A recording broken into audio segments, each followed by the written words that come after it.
What's going on, guys? It's your boy Peter and I'm back again with another video. Today I'm going to be showing you guys one of my favorite type of aircraft to work on, and I'm going to be telling you guys the reason why I love working on this aircraft. For you guys that are really familiar with my videos, you know most of the time I post videos, especially on a day in my life. I usually post videos on the Airbus A220, and the reason why is because now I have the AC, and also me personally, among all the airplanes I have worked on, I would say this is my favorite, and I'm going to be giving you guys some of the reasons why I think this is one of my favorite type of aircraft to work on. So for you guys that are not really familiar with the Airbus A220, this is how the cockpit looks like. These are the display units. Starting off with the display unit, compared to other type of aircraft, I would say this is one of the best. And the reason why is, and I'm talking about commercial aircraft, I'm not really talking about private jet, the display units are really big. Like, look at the size, you know what I mean? And secondly is the brightness. Like, literally the brightness is really good. I've worked on the 320, the 330. I know those aircraft are pretty old, but compared to these, man, like I would say this is the future, you know. And a lot of these elements here actually is, there's a lot of similarities to the I believe it's the Global 7500, because I got a chance to actually work in Bombardier when they're creating and manufacturing the FTV1, which is a flight test vehicle for the Global 7500. But there's a lot of similarities with this cockpit, you know. This cockpit gives me more of a private jet design. But yeah, look at the display unit. I would say the display unit, starting off with the size, it is pretty good. And it's not only good for maintenance, but also for pilots. Like, most of the pilots I've spoken to, they love flying on this aircraft. And I got a chance to fly on the job site on this one day, and I'm telling you, it's one of the best experiences I ever had. And I'm going to be giving you guys the point of view from a maintenance guy, the reasons why I love this aircraft. Starting off with my DE2, you can see I have pretty much access to most of my service check. Guys that are aircraft maintenance engineers know that service check, you want to, like, you know, service check, it's like your first priority, you know. And this aircraft has made it a lot more easier for service check, you know. Most of the times, I would say for the 320, for you to do like the tire pressure check, you have to physically go there and have your tire pressure gauge and check the gauge, you know what I mean?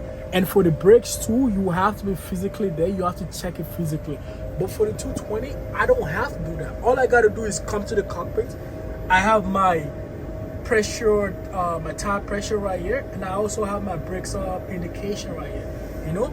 Whenever there's a wear, it's gonna give me like a 3 stripes on the bottom of the box. So starting off my service check, I have access to my tire pressure, which is pretty good.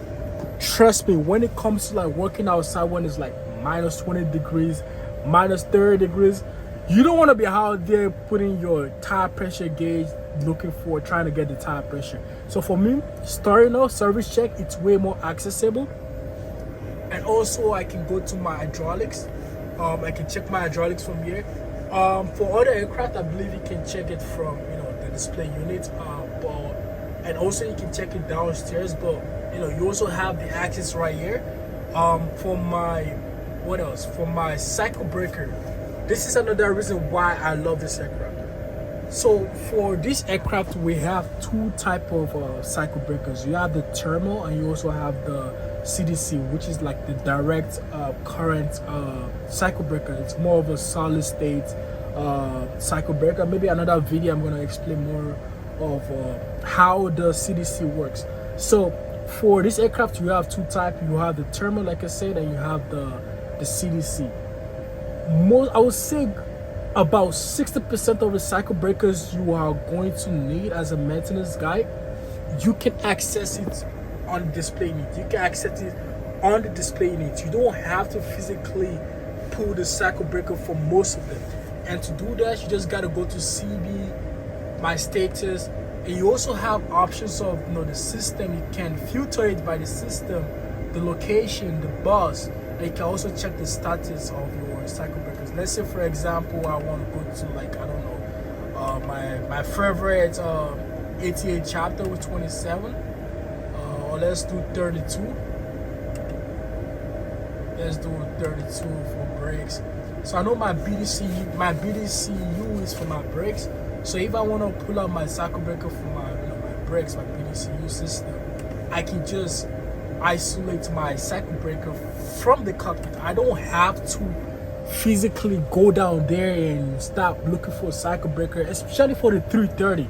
You guys that I work on the 330 know that the 330, man, you have to literally, it's like a underground, like it's like a basement. You have to literally open the floor panel and go on there and oh man, it's really messy.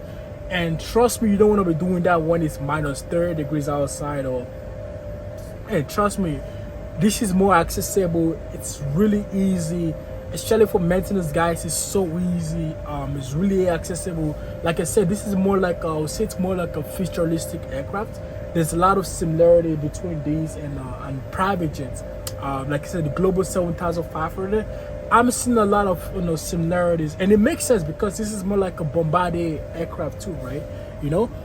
Secondly, another reason why I love this aircraft is let's say for example my aircraft comes with faults, right? I can always check my fault. I can always check the history of my faults, and you can do that by going to either my flag decks, my FDE, which is my flag deck effect, or my fault messages. Let's say I want to see my historical fault on this aircraft. I can go there and I can actually categorize it by either the date alphabetically, and also I can see if it's an active fault I'm looking for or historical fault.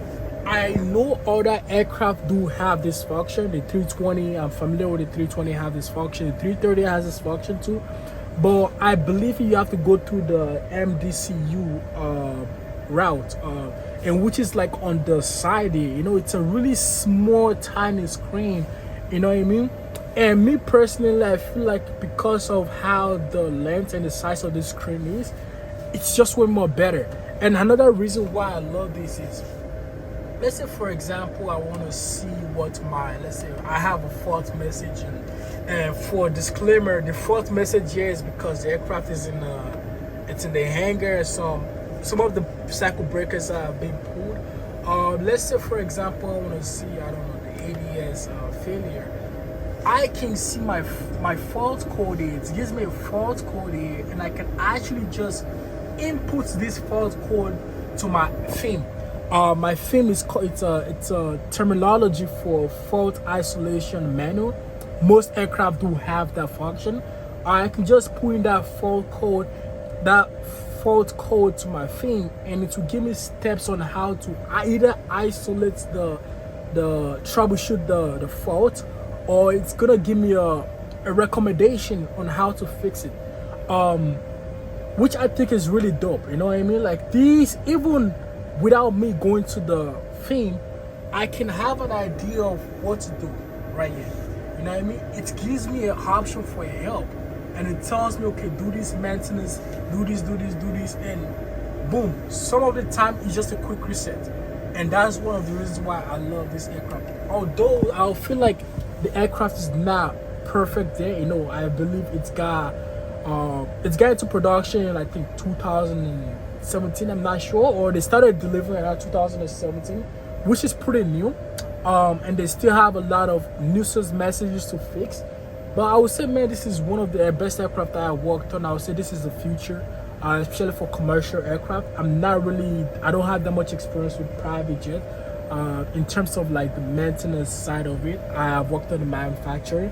But me personally, I would say this is one of the things I love about this aircraft. It's maintenance friendly. I think I'll make another video, and I'll go downstairs and show you guys some of the ED components in the engine, and why I also love working on this engine specifically. Some of the things I don't really like about this aircraft though. Starting off with these, right? So this is like a tray. It's meant to be like a tray for for the pilot, in case they want to put like, I don't know, a food, or they want to put like the logbook. The thing I don't like personally about this is the fact that it's too small. You know what I mean? Sometimes you're on the ramp and you want to put your logbook here, and you know the logbook does not really. I feel like the length is like literally my whole thing, my whole arm can cover this. You know what I mean? Compared to like the 320, it's like a really long tray you can actually put your stuff on. This is one of the things I don't like about this aircraft. Another thing I don't like, which is not really necessary for maintenance, is the lights on this side. It's really, it's not as bright as I want it. Although you still have like more lights, you can either have your dome lights if you want to, or your entrance lights. You have the entrance lights right here too, and you have more lights to play around. But let's say I want to do like a quick stuff on my logbook, and I want to use one of these, then the brightness is not that bright. That's another thing I don't like about this aircraft. But from a maintenance point of view, that's not really my priority. My priority is I want to make my life as easy as possible when it comes to my maintenance job. You know what I mean? Like, I want to have more access to things. You know what I mean? And I believe the 87, I've worked on the 87 for I think 3-4 times, and the 87s have the same component too as these, but I'm about to get hopefully I can get the type course. I really want to get the type course for the 87 because I feel like I want to keep myself in the advanced environment of aircraft, like the 220 is an advanced one. I know a lot of people complain about this aircraft that it's not there yet because of all the engine fault. There's a lot of engine fault on this aircraft. When it comes to the whenever I do like a boroscope inspection, there's the combustion chamber is not there yet. But personally, I feel like with time, this aircraft will be like perfect, man. It's gonna be one of those aircraft that we have less fault. You don't have to do that much maintenance on it. It's still in the development scene. And yeah, those are the few things I love about this aircraft. Like I said, man, like for me, I focus more on my service check. Whatever I have to do as a maintenance guy, I want to have access to all this information as quick as possible. Another cool stuff that I found out recently was if I go to my maintenance, let's say I go to my post-flight summary. It was a friend of mine that showed me recently, right? Let's say I want to see the summary for this last leg. I want to see, let's say, a fault for this last leg. I know other aircraft do have this function too, but I can see, for example, the flight control fault it's happened on ground. It was inactive, and that is because, let's say, someone pulled a cycle breaker, for example, right? That's why it's inactive. So most of these faults you can see right here, it's all on ground. This happened because I put the cycle breaker for the engine. For some weird reason, whenever I put the cycle breaker for the engine, all these faults usually pops up. But let's say like I said, let's say a flight comes from, I don't know, Jamaica or something, and I want to see what happened to this aircraft. I want to see like the post-flight summary. I can see, okay, these are the faults I had. I can check my servicing. You know what I mean? And I can check my parameters for the engine. I can check all my parameters for the engine. I can check my EGT, my EGT decline. I can check my N2. I can check my N1, everything, But that's one of the cool stuff I love about this aircraft, Like I said, other aircraft have this function, but I would say this is more like, it's more bold, Like it's more accessible. It's more futuristic, and also look at this cool joystick. Like not every aircraft that have this. You don't have to be pressing every button. You know what I mean? Like I feel like we're living in the future now. We gotta start doing stuff more in the future. But yeah, those are the cool stuff I like about this aircraft. Just from the maintenance side of things, I believe there are still more stuff I can show you guys, but I don't want to make this video a really long one. I'm probably going to make a part 2 of these and show you guys the exterior of why I love this aircraft too. But yeah, hopefully you guys love this video. For you guys that are new to my channel, my name is Peter. I am an aircraft maintenance engineer. I make videos on YouTube educating people that are trying to get to the industry as an aircraft maintenance engineer.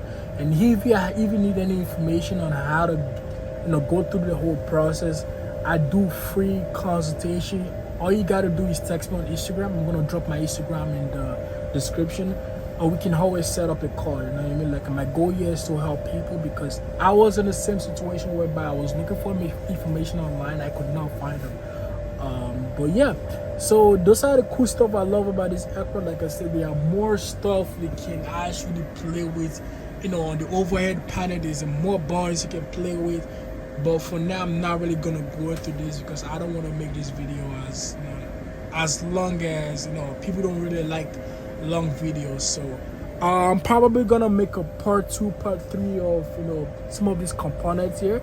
But yeah, hopefully you guys enjoyed this video. If you guys do and you're new to my channel, please do not forget to like, share, and subscribe. Love you guys.